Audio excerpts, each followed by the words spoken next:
Good afternoon, everyone, and welcome to another Fifth Step webinar. This time of year, it's terrible, right? You're all doing budgeting, you're all going through the process of trying to keep a CFO happy and keeping them aware of everything that's going on within your business and what the business is asking for next year. Well, this webinar is going to be perfect for you guys if you find yourselves in that situation.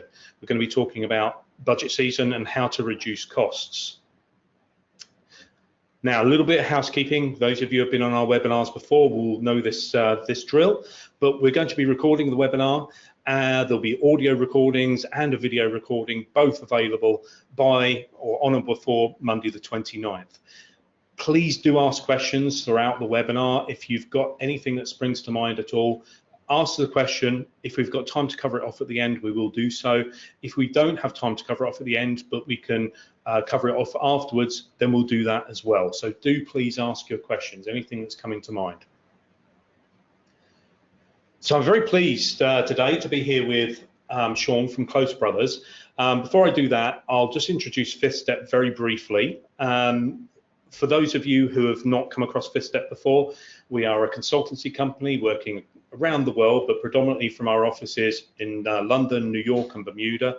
And we're providing IT leadership, change leadership, and resiliency leadership. And I'm very pleased today to be here with Sean from Close Brothers. So, Sean, why don't you tell us a little bit about yourself? Hi, Darren, thanks. Sean Callanan, I work for Close Brothers Technology Services, which is part of Close Brothers Group. We're a relatively new business unit of Close Brothers, so we've been trading now for just over 2 years. And we've essentially set the business up to help our customers to find new ways to finance their technology solutions. So creating flexible ways for them to acquire and manage the life cycle and the acquisition of their technology requirements. That's fantastic, Sean, and I think that's very appropriate time of the year for us to be talking about this. Coming into the new financial year for many organizations, and a great service, and really fits with the Fifth Step ethos of flex up and flex down and that business focused flexibility. So that's really good stuff. Why don't you tell us a little bit about how you work and how it all fits together?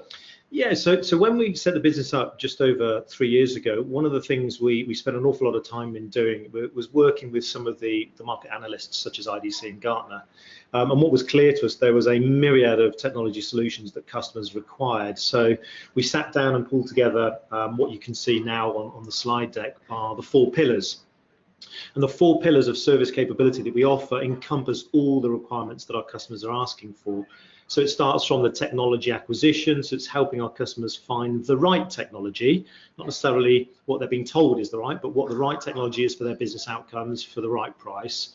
And of course, provide a wraparound investment strategy from a funding perspective. Yep. And also helping them find the right solutions around the in-life management of the equipment. So whether that's from the very basics of installing the equipment from the very beginning through to in-life management, asset tracking, any of the kind of business continuity or data management services they're asking for.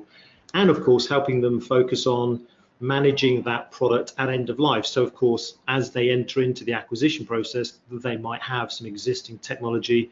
They need to look at managing the end of life data security, the environmental compliance. So helping them really address some of those quite complex issues sometimes around end of life security, and of course being compliant with GDPR requirements. And that's a really interesting point right now, because the ecological impacts of hardware and hardware recycling are becoming ever more important to businesses and to obviously the CIOs who are ultimately responsible for that destruction. And you've raised the G word there, GDPR, as part of as part of the requirements there to make sure that hardware's disposed of both ethically if it's going to be recycled, but also that the data on it is destroyed, and you're not going to, no hard drives are going to landfill. Heaven forbid that should be happening, but if they're going to landfill, at least the data isn't still accessible from them. Yeah, it's an often overlooked part of the life cycle process with a lot of customers' technology. A lot of our customers are spending vast amounts of money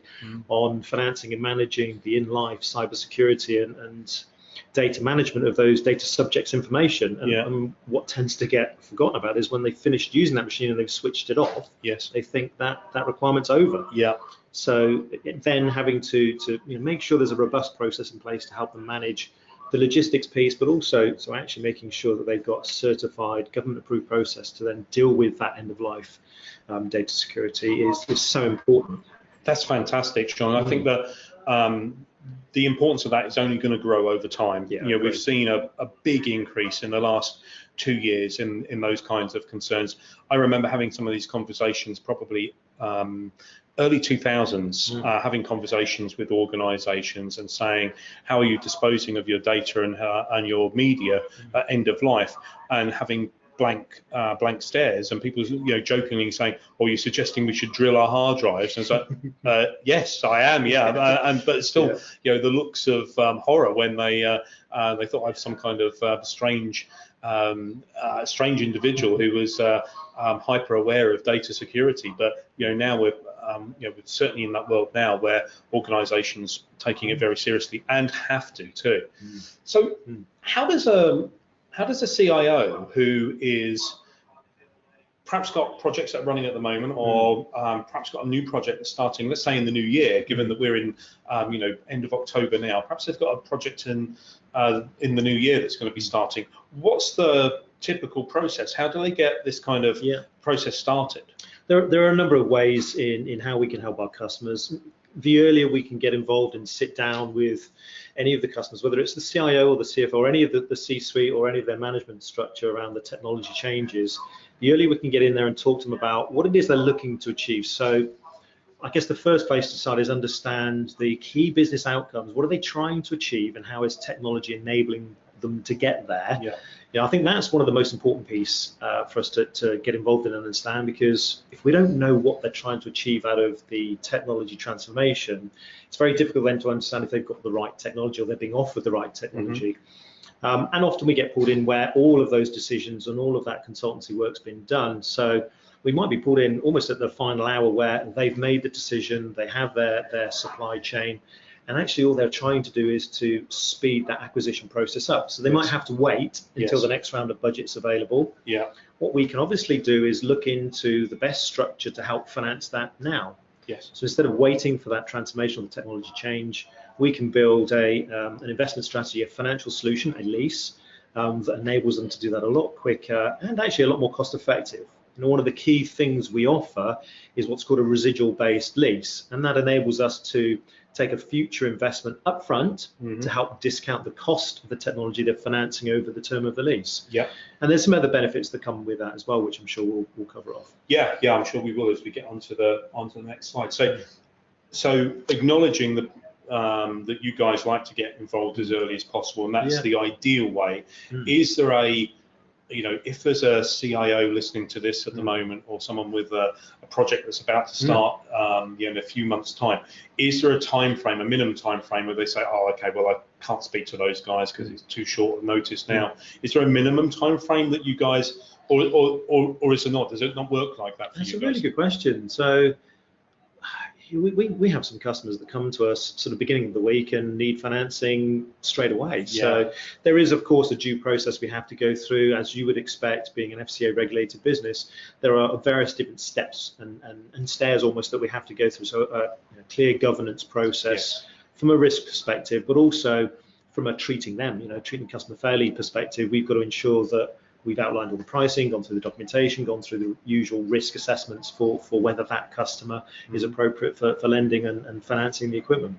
But if somebody approaches us at the beginning of the week, if we really do push hard, it's quite possible the end of the week we've put a solution in place. Well, that's phenomenal. I mean, and that adds a whole heap of flexibility. I mean, certainly there have been projects in my previous career that got delayed, possibly 6 months because they were waiting for things to fall into place, waiting for the budget to become available. And obviously, if we could have started things in that 6 months lead up rather than the project being late, it could have actually ended up being on time. Well, the great thing about technology leasing is that actually it doesn't have to be for future projects. It could also be an organization who historically have had a CapEx experience. They've paid cash for all their technology, but have had a change in strategy. So even though they may have already acquired that technology and put it in place and they're using it, there are ways to look at how to transfer the ownership of the assets and monetize them and put them onto residual lease historically, so retrospectively looking at their Now that's a really interesting opportunity for,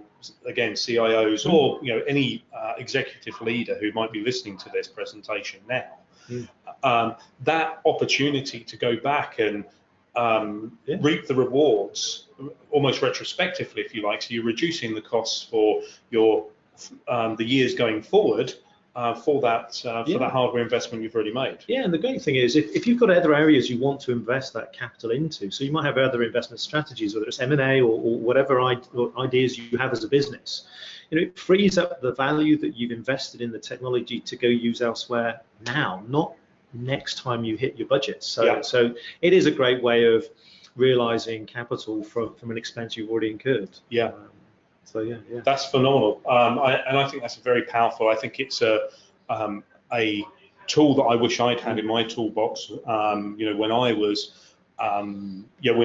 in a CIO position and in an executive position, I really wish the number of projects, as I say, that were perhaps running late or were late starting as a result of that stuff that I really wish I'd had the opportunity to take advantage of. So let's go on to your next slide here. And now I'm really interested in this, and we've spoken about this a couple of times about how this actually lowers the costs of a project or the investment. So talk us through the some of the background to that, and then walk us through some of the other details and some of the other benefits you've got on the slide here. Well, we've talked about the size of the market. It's huge. The technology space is incredible, and I think the slide talks about it. Actually, the market is something like 60+ billion pounds worth of technology acquisition going on each year. So it's a huge market. One of the key things, and I think the biggest challenge that a lot of companies have is that I'm not sure they really do understand the true cost of owning their assets. Yes, a lot of companies have a really good handle on what the internal costs might be, what the cross charges are that they're getting from the internal finance, but there are so many hidden costs that a lot of companies don't necessarily think about, plan about, or actually budget for at the beginning of the technology life cycle. And those are things, if you have a traditional refresh strategy, it tends to be anything from 5 to 7 years on your traditional workplace. And if you're maintaining an asset for up to 6 years, you could be paying almost 3 times the original cost of the device over the life of the asset to maintain it and run it and upgrade it and do all the things you need to stay current. Yes. So one of the key benefits there is refreshing your technology on a much more aggressive roadmap. So 2 to 3, depending on the type of technology you're talking about. Really enables you to maximize on the efficiencies of how you use that product, how it interacts with the software platforms and the applications that are now being utilized. It enables you to stay ahead of any of the changes that happen in the market. Windows 10 is a great example. You'll be lucky if you're running an infrastructure that's on 6-year-old technology now. It's probably 4 GB memory. It's probably got an older CPU that can't physically run Windows 10 and operate it correctly. Yes. So you either got to upgrade that technology now, or by adding extra memory or process power, or change it. So clearly, when you put it onto a lease, if you put it on a 3-year lease, you are consistently being able to refresh every 3 years, moving on to latest generation technology, whilst maintaining the same cost structure across that period of time. That's a fantastic benefit, both in, as you've said, keeping hardware current. This is definitely something that has fallen out of favour, I think, since probably about 2008, since the last big dip. I think organisations then began to sweat their assets a little bit more. Prior to that, there would have been refresh cycles, well, as little as 3 years. Some of the organisations that I was involved with at that point in time, they'd be replacing servers and certainly moving them on into other parts of the business. Hand-me-down servers, if you like, were being passed on. So the actuaries who always need big, powerful servers in insurance companies for sure, they would have the latest and greatest, and then a year later they would perhaps need the next generation of latest and greatest. But another part of the organisation who needed new servers, who perhaps had a 4 or 5 year old server at that point in time, would then get the hand-me-down from actuarial, which was a good way of doing it. It worked absolutely fine, and everyone was kept happy. But the ability to actually refresh your hardware and keep that current is very, very powerful. Now, I know when we've spoken before, what we've been speaking a lot more about here at the moment has been sort of desktop and server equipment. But I was really fascinated when we spoke before about how you also work with organisations around things like mobile phones and iPads and things like that. Now that's something again that before we'd spoken about it, I hadn't really considered those in that same kind of light. So, are there any examples that you can talk about? I'm sure a lot of the attendees have read the news articles about a number of the mobile network operators and how their bundled solutions have not been as clear as they should be. It's probably the best way to put it. So what we have enabled a lot of customers to do, including our own business, is to actually help them separate out the technology that sits within their contracts with mobile network operators, so they actually get more control of what it's actually costing them to use and manage the mobile devices, whether that's Android or iOS devices. And actually what we've been able to do is not only help them split out that and gain control of how they're managing that technology, but because it's such an attractive product, not only in the commercial space but in the consumer space, we've been able to build some flexible residual leasing in there. So actually the cost they pay over the term of the lease is a lot less than what they would experience if it was pure capital expenditure. Yes. And actually what we've also been doing is again sitting down and not just applying a very standard 2-year lease agreement to the mobiles. We've actually looked at building in some more flexible leasing options, so actually giving them the option so that partway through the lease, if they feel like they need to move to latest generation technology because iOS is maybe upgrading to 12, 13, 14, they can break the lease early without any penalties. Yes. So we're doing what's called an 18+6. So it gives the customers a 2-year lease, but it gives them the option at month 18 to hand the device back and then start again and get a new device in there.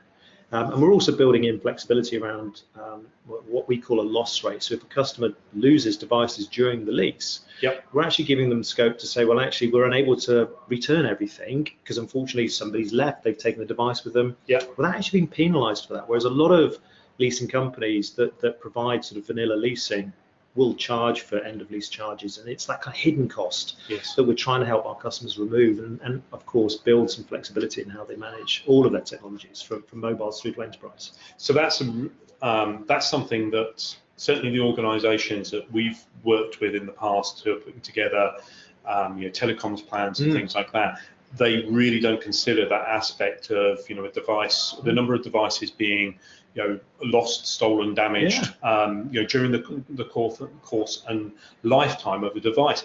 It's quite amazing how many of these devices do get lost, stolen, broken, and it's not not something that should be ignored. So the fact that you guys can work with organisations, help them through that process and actually make it a lot cheaper into the process is really powerful. The other thing I really liked about what you said earlier on as well is that focus and concentration on the total cost of ownership, as opposed to just looking at the sticker price and saying, oh, well, look, it's $9.99, that's fantastic. Well, it's $9.99 today, but you have to buy the ink or the toner on for £100 a month for the next 2 years. So the total cost of ownership is actually significantly more than the old printer that you would have bought for £100 in the store. So those kind of calculations and that kind of thinking is something that we're really familiar with helping our clients understand and to think in that way, that total cost of ownership, because so many organizations these days are operating around a service orientated model, which I won't say deliberately hides some of those costs, but it makes it less transparent. If you're buying to stick with the example, a printer for £1,000 up front, the printer costs £1,000, the toner is going to cost £600 every 2 years or whatever it may be. Those costs are perhaps a little bit clearer than they might be if you're entering into some service agreements. Absolutely. So that's really good. Now, Talk about the VAT aspect. I don't want to get into the whole taxation thing, but this is a big part on your deck here. What does this mean? How does this work? How is this legal? Not to go too much into the accounting side of it, but it's a big delaying VAT payments can obviously be quite a big difference to some organisations, and certainly in some big projects be quite a big number. Yeah, well, even if you look at the straightforward workplace infrastructure, which we talked about earlier, people are spending anything up to about £1,000, maybe even £1,500 per laptop. If you multiply that by thousands of users, you're into some serious numbers. And of course, the VAT implications for that can be, £250,000 up to £500,000 of the overall expenditure. So there are a number of ways. Clearly, if you're funding the acquisition of that technology over a period of time, you're not having to pay that VAT up front.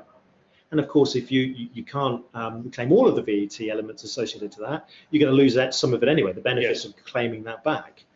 So the first benefit is clearly by delaying that VAT implication, because you're paying a rental on a monthly or a quarterly basis, which is VAT bearing. So straight away, you've got a benefit of not having to outlay all that CapEx and all the VAT associated with that up front. The second, and probably the bigger part of the benefit when you're financing, especially through a residual-based lease, part of my job is to actually understand the technology and the future values of it. So we'll take the laptop as the example. So if you're leasing a £1,000 laptop over a 3-year period, we invest a residual based on what I know our business can achieve for it in the future. So it might cost you £1,000 to buy it up front, but if we're investing, let's say, for example, a 20% residual in that technology, you're actually only funding 80% of the capital cost over the term of the lease. So immediately, the repayments you're making are associated with 80% of the capital cost, not 100% of the capital cost. So the VAT element was associated to the 20 that we've invested a residual. You don't ever have to repay because it's part of our residual investment that we then look to recover at the end of the lease. Now that's really interesting, because some of our listeners to the podcast, or indeed who are online at the moment, are not based in the UK. So it's a little tiny snippet to explain the power of that. VAT in the UK is 20% at the moment. So any item that you buy, if it's a £1,000 item, it's going to cost you £1,200, including the VAT. So being able to defer or delay payment, or indeed to reduce your VAT bill, is a very attractive opportunity to organisations, and just through funding things slightly differently, that's very powerful indeed.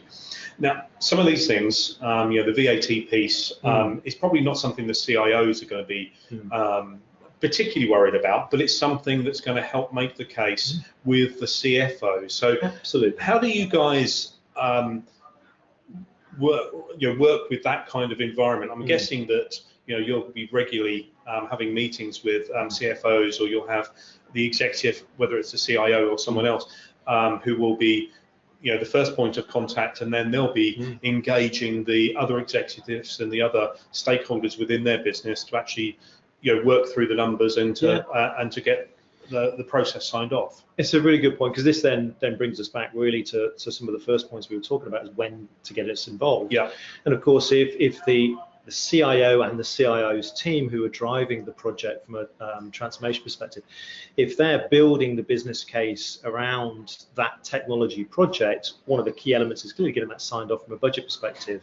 What we can do, and what our team, so our national sales team would do, is they become that finance specialist for the technology team, to be able to help them present in such a way that they can put forward in front of their finance business, the CFO in particular, why this project can be signed off today and what those financial implications are if it goes through a lease.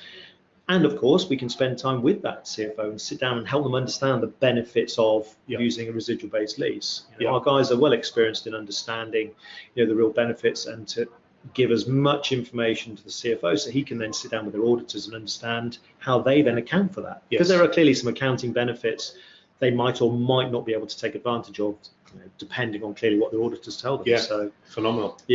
Now that's really good, because I think making the business case for technology is obviously for the whole technology solution, ultimately it's the business who are going to be building the business case, but making the case from an IT perspective for particular hardware and a particular direction, and working with you guys and some of the recommendations you might be presenting in that. I really think that makes it an easier job for the CIO in that kind of scenario, because you're starting to get recommendations from trusted third parties, whether they be organisations like Close Brothers or Fifth Step or whoever it may be, but recognising the value that thought leadership and recommendations bring into the speed and the ability, the agility of closing the deal and getting the approval from the CFO at the end of the day. Yeah, and there are so many hurdles along the way when you're acquiring technology.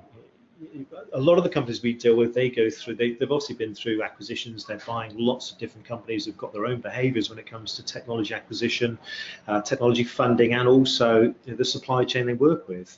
And sometimes people just rely on those relationships, and sometimes they might not be the best organizations to be working with. So, we can also provide them with insights in the market around whether IDC and Gartners are saying who might be stronger partners for them to work with going forward. So it is an important change to be able to work with both the technologists and also the financial people within the organisation to kind of almost circle the solution in its entirety. Great stuff.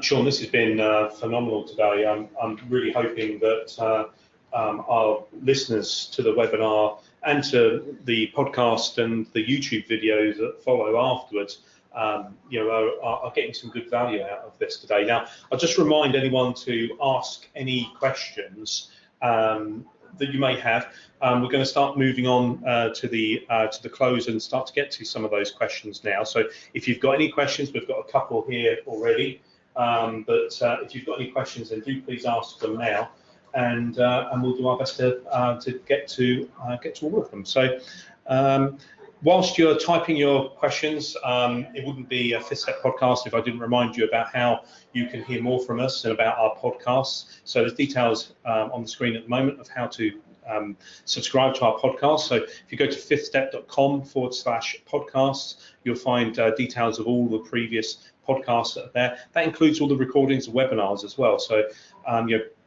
please do go back and have a look at some of those, particularly if you're going through budget cycle at the moment, or if you're doing a lot of cybersecurity work at the moment, or indeed if you're still going through the beloved GDPR programs. There's lots of details there. There's also details on our blog, fifthstep.com/blog, and also on our videos, fifthstep.com videos. You can get in contact with Fifth Step, and Sean, I'll ask you to give out some of your details in a moment as well, but you can get in contact with Fifth Step at info@fifthstep.com, or just by visiting fifthstep.com. You can follow us, of course, on the legendary Twitter, and you can find us if you just search for Fifth Step Limited on LinkedIn. You'll find us there and all the details about Fifth Step. And Sean, why don't you tell us how the best way to get in contact with you, and we'll scroll this across the bottom of the YouTube video for people to be able to... Great. Yeah, the best way is probably my email, which is sean.callanan@closebrothers.com. So really straightforward. Great stuff. Okay, so we've got a couple of questions that we'll go through now. Let's have a look. So the first question here. Sean, are there any limitations or types of projects that you can't work with? So I guess this might mean, we've spoken a lot about projects that involve hardware of different kinds. If the project is just all professional services, for example, is that kind of project that you can't work on, or that? No, we're pretty flexible. So we can finance anything from hardware through to software, transformation services, implementation services, and we're also financing intellectual property. So yeah, really? Yeah, absolutely. Okay. And we've got a number of case studies that I'd be happy to share with any of the audience, so they can look at some of the experiences and some of the benefits that we've provided to customers that are looking to fund other things than just pure tin or hardware in this case. So no, we're happy to. Clearly, there are different lease profiles we would use. The pricing structures are very different, and of course, with soft solutions, there is no residual, because clearly there's no future value in that. No, of course. But yeah, absolutely. We're very familiar with the non-hardware assets and services that are required as part of any transformation project. Phenomenal. That's really good. I think that makes the power of what we've been speaking about today is magnified by that flexibility and that versatility. Another couple of questions here. Let's have a look at this one here. Are there any additional reporting or governance requirements that are required because it's a lease agreement? So does the project have to report anything or do anything differently as a result of it being a lease agreement rather than just being an internal project or anything like that? Oh, crikey. So the answer is no. In short, they may have to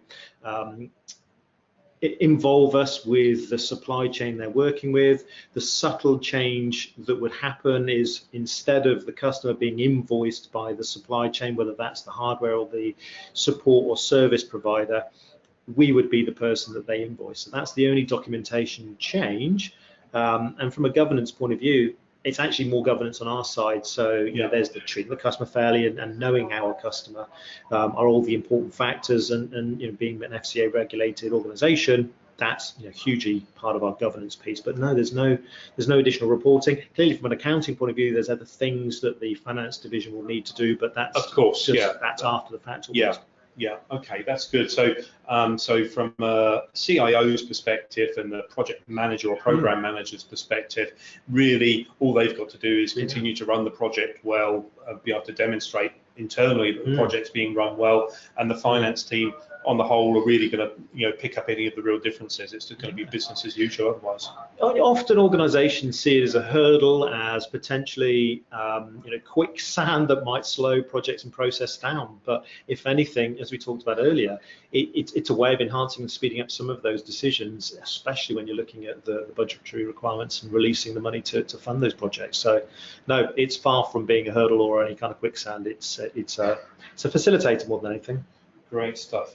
Okay, so last question today, unless anyone leaps in with a final one quickly. What happens at the end of life of hardware? Now, I think that given that we spoke about the recycling aspects there, I think what the question I may be asking here is, at the end of the life of the hardware and the end of the lease, is there the opportunity to either maintain that hardware, so you decide, okay, this system's perfectly happy, ticking along on 3-year-old hardware, we're not going to refresh or anything like that. Is there an opportunity to do that, or at that point, is it always a refresh that people are doing?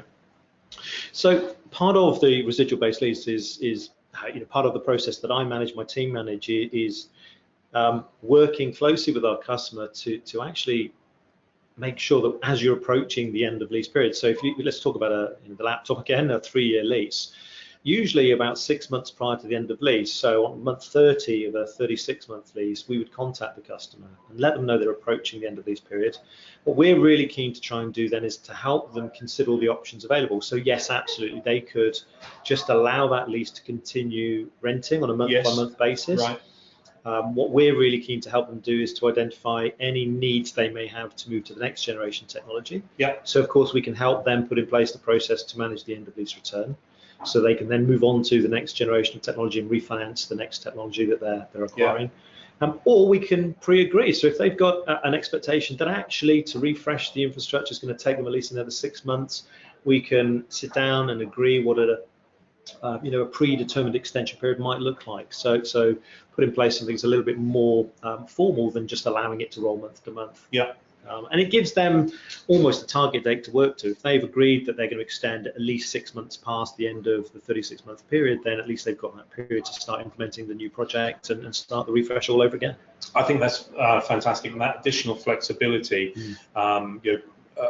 is reassuring, because the last thing you want as a CIO is to have that impending edge of cliff moment when the hardware's got to go back or it's going to be switched off or something like that, because there are always projects that are going to come up that the business is going to prioritize over the migration from one server to another. So having that additional flexibility to roll over and to carry on leasing the hardware, or to come up with something more formal if it needs to be a longer term arrangement, is really powerful and really good. Yeah. Well, that's been fantastic, Sean. I really appreciate your time today in sharing all of these details with our listeners and viewers. That's been fantastic. We'll put your contact details in, as we've said, at the bottom of scrolling across, and we'll probably repeat them now. How about that? By the magic of editing on the YouTube video. Is there anything other points that you think that we should cover that we haven't covered? There is a mountain of technology requirements that our customers come to us with from a technology perspective. So yeah, well, I ask if there are any more questions or any concerns that any of the listeners have, then please do feel free to give me an email and yeah, ask any questions via the contact details that you'll be sharing. So no, it's been really useful. Thank you. Yeah. Thanks very much, Sean. I really appreciate it. And thanks everyone who joined us today. Much appreciated. And please join us again on our future webinars.